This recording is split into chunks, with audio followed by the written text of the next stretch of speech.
Hello dear viewers, today now we are going to repair a Backside 12 Pro Max. So we have laser machine. You can see this TBK 958C.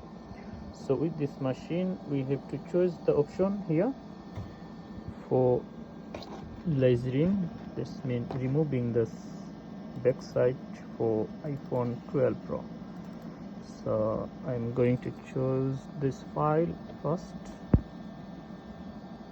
and after I start.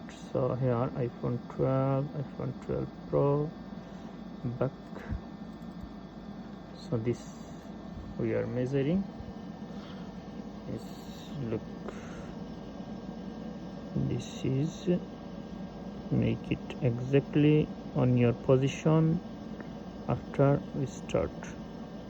And I personally make a protector from the camera because sometimes it's not exactly positioning and camera it make a damage.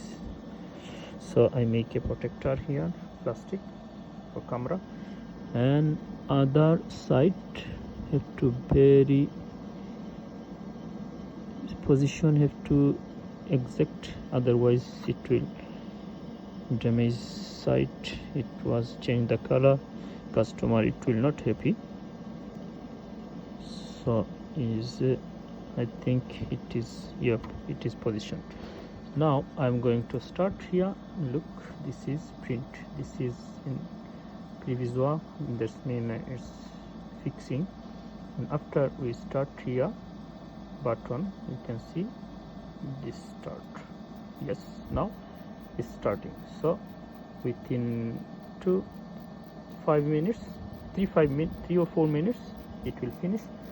And after I show you how to open, how to remove this backside with machine. Okay, you stay with us.